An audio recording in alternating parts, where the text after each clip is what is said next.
jawbone of a donkey. And then afterward he was thirsty, and then we remember how he prayed to God for God to give him water, and that's exactly what God did. God provided water for Samson to drink. But that's when our story ended yesterday. We're going to pick up today on a different story about Samson. You see, after this time, Samson, he was what you call, well, he was God's deliverer, wasn't he? That's what Samson's role was in Israel. He was God's deliverer. And who was he delivering the Israelites from? Who was he fighting against? Can anybody remind me, who was he fighting against? What was the other group of people in our story? Yes, the Philistines. He was fighting against the Philistines. That's exactly true. And you know, Samson, he was God's deliverer for the Israelites, fighting against the Philistines. And the Bible tells us that Samson, he was known as a judge. That's what his role was. He was a judge. Now, whenever I say the word judge, maybe you're thinking of somebody in a courtroom, maybe with a wig on and a big hammer who beats it. But no, that's not whatever I mean whenever I say a judge. Whenever it says in the Bible that Samson was a judge, it means that Samson was really a ruler over the people. He was the one who sort of made decisions. He was the one who sort of led them. He was the one who sort of pushed back against the Philistines. So the Bible tells us that Samson was a judge for a period of 20 years. He was a judge for a period of 20 years in Israel. So that's a very important point to remember. Samson was a judge, God's deliverer in Israel, for 20 years. But you know, in our story today, Samson, he goes somewhere in our story, because Samson in our story went to a place called Gaza. One day he traveled to a place called Gaza. And whenever Samson was there, Samson stayed in Gaza overnight. He stayed in Gaza, this Philistine city, overnight. And you know, the Philistine soldiers in Gaza, they realized that Samson was in the city. And whenever the Philistines realized Samson was in their city, they thought to themselves, this is a good opportunity for us to perhaps capture Samson and perhaps kill him. And so whenever Samson was in Gaza that night, these Philistines, these soldiers, the Bible tells us that they surrounded perhaps the building that he was in. Not only that, but they went to the city gate. So I want you to picture a big city gate. This big, huge city gate, maybe 2 stories high, big posts, this really secure city gate. The Philistines, they waited on Samson at this city gate, and they thought to themselves, whenever he leaves in the morning, at dawn, whenever he leaves, we'll be waiting at him. We'll be waiting for him at the city gate, and we'll ambush him, and we'll get him. But you know, the Bible tells us that Samson, he found out about this plot. He knew that they were waiting on him at the city gate in Gaza. And Samson, whenever he found out about this plot, he didn't wait until the morning to leave. He didn't wait until dawn to leave. In fact, the Bible tells us at midnight, he left the place that he was and he went to the city gate. The Bible tells us that Samson at midnight, well, he didn't just fight the Philistines who were there at the city gate.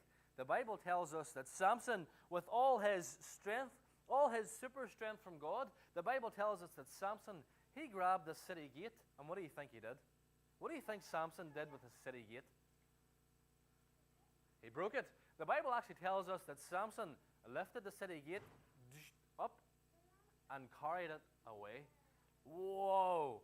Now, I don't know anybody who's strong enough to do that. Imagine Samson lifting this huge city gate, ripping it up off the ground. You've lifted a city gate before? That's impressive. But the man in our story, Samson, he lifted this city gate. He ripped it out of the posts and the barriers and whatnot, and he carried it. He carried it somewhere. The Bible tells us that he carried it to a place called Hebron. He carried it to a place called Hebron, which was miles and miles away. Can you imagine Samson with this big, huge city gate on his back, and he's actually walking uphill as well, and he's carrying this city gate miles and miles to a place called Hebron. So he left Gaza, and he went to a place called Hebron, carrying this big, massive city gate on his back. You know, a little while after this story takes place, our champion, our deliverer, God's deliverer in our story, Samson, he met another woman. He met another lady, and her name was Delilah. Her name was Delilah. And again, whenever Samson seen this woman, Delilah, Samson thought to himself, aye, she's rather pretty. Aye. And you know, I like this woman. And Samson, he really liked Delilah. But the thing is, something happened, Delilah. Because the Bible tells us that the Philistine lords, these really rich Philistine men, these men who really didn't like Samson, they went to go and see Delilah. And they said to Delilah, if you can figure out the source of Samson's strength, we will pay you 1,000 silver coins. 1,000 silver coins. Now, 1,000 silver coins is actually a lot of money in Bible times. So you can really see how much the Philistines wanted to get rid of Samson. They were going to pay Delilah 1,000 silver coins if they got rid, or she figured out the source of Samson's strength. Can anybody tell me, what is the source of Samson's strength? Remember we said Samson's strength didn't come from his muscles. Where did Samson's strength come from? Exactly, it came from God. God was the source of Samson's strength. It was God who blessed him, and it was God who caused him to do all these really amazing feats, all these amazing acts with his super strength. And so Samson and Delilah, they were with each other perhaps every day. Samson really loved her. He thought this woman was great. But Delilah, she had been bribed to figure out what's the secret to Samson's strength. And so one day, Delilah, she came up to Samson and she asked Samson, well, that's her getting bribed. And she came up to Samson and she asked Samson, what is the secret to your strength? Tell me, what can make you as weak as any other man? And Samson, he told her a lie. Well, he said to her, if you wrap me up in 7 fresh cords, the cords were like sort of bowstrings, so they're sort of like things you would use maybe in an instrument. If you wrap me up in 7 fresh ones of those, I'll become as weak as any other man. If you wrap me up in 7 bowstrings, I'll become as weak as any other man. And whenever Delilah found out that, she thought, here we go. This is what we're going to do. And so maybe that night, Delilah, she wrapped up Samson in these seven bowstrings. And whenever she did that, maybe Samson, he was fast asleep. Delilah, she shouted, Samson, the Philistines are upon you. And whenever Samson woke up from his sleep, do you think Samson was as weak as any other man? No, definitely not. In fact, the Bible tells us that whenever Samson woke up, he simply flexed. He just dropped off him because of his strength. And then Delilah, I'm sure she was thinking, that wasn't it. He didn't tell me the truth. And so after a while, Delilah, she went back to Samson again. I think maybe we have a wee photograph. Here we are. Well, that's him for the ropes, actually, but this is him for the ropes. This is the next one.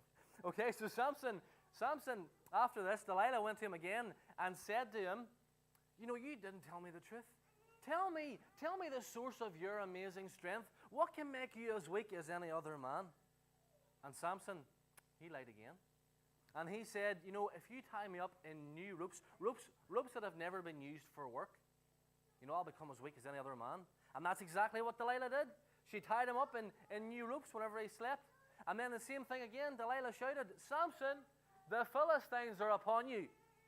And Samson woke up, and the Bible tells us that he simply snapped the ropes because of his super strength. And then Delilah probably thought, and went back to Samson again and says to Samson again, Samson, tell me the source of your strength. What will make you as weak as any other man? And Samson said this time, if you weave 7 locks of my hair through a loom, I'll become as weak as any other man. And the Bible tells us that as Samson slept, that's exactly what Delilah did. It must have been a very deep sleep, in my opinion. But she weaved 7 locks in through a loom, which sort of thing you use for fabric, for making fabric. And then, as Samson slept, Delilah shouted again, Samson, the Philistines are upon you. And Samson woke up. Do you think that his super strength was taken from him? Who thinks his super strength was taken from him? No, of course it wasn't. Definitely not. His super strength wasn't taken from him. In fact, the Bible tells us that he simply got up, and he was able to get up, no problem at all, and fight against these Philistines. The Bible tells us that after this, Delilah, she questioned Samson daily. She questioned him daily, asking him time and time again, what is the source of your strength? Tell me what the source of your strength is. And eventually, after a while, Samson, he became so tired of her asking, he became so annoyed with her asking, he thought, right, I'm going to tell her now this. I'm going to tell her this time. And so Samson told her this time the source of his strength. And Samson said, you know, if you cut my hair, I've been a Nazarite since birth. I have a very special purpose since birth, and no blade has touched my hair. But if you cut my hair, I'll be as weak as any other man. I'll be as weak as any other man if you cut my hair. And you know, whenever Samson told Delilah this, Delilah realized this time he is telling the truth. I know this time he's telling the truth. The Bible tells us that those Philistine lords who bribed her, they went and they gave her the money, the silver.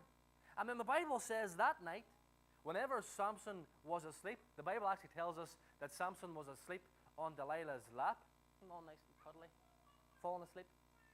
And you know, the Bible says that Delilah, she summoned someone to come and cut Samson's hair. Someone like a barber came in and started to cut Samson's hair, started to shave off his hair while Samson slept on Delilah's lap. And you know, the same thing happened again. The same thing happened again in our story. You know, Delilah, she shouted, Samson, the Philistines are upon you. And maybe Samson thought, maybe before he went to sleep, that he could take the Philistines on any occasion. He could beat them. He could show off with his super strength. But you know, the Bible tells us that Samson didn't realize that God had left him. God had left him. But you know, boys and girls, you're going to have to come back again tomorrow to find out what happened to Samson after he woke up whenever these Philistines came in to capture him. Remember, boys and girls, not today, because you're going to be told tomorrow, all right? But can anybody tell me again, what was the source of Samson's strength? What was the source of strength? Go ahead. Exactly, okay? God was Samson's source of strength. It was all because of God. It wasn't because of his muscles or anything like that. It was because of God. And Samson was really disobeying God. He was really doing wrong here whenever he's with Delilah. So I want you to remember, boys and girls, whenever you come back again tomorrow to learn more about Samson and what happens at the end of his story, I want you to remember that it was God who blessed Samson. It was God who used him as a judge in Israel. It was God. And the Bible tells us that the God of Samson is our God today. He's the one true God of the Bible. And just like in every one of our stories throughout the week, we've been learning about how Samson prays to God, and God hears and answers prayer. Boys and girls, God is real. And the God of the Bible is the only one true God. And whenever we pray to him, he hears and answers prayer. So like I said, you have to come back again tomorrow to find out what happened to Samson after he wakes up and his head is all shaved. All his hair is shaved off. Thank you so much for listening. And I'm going to hand back over to Michael. Thank you so much.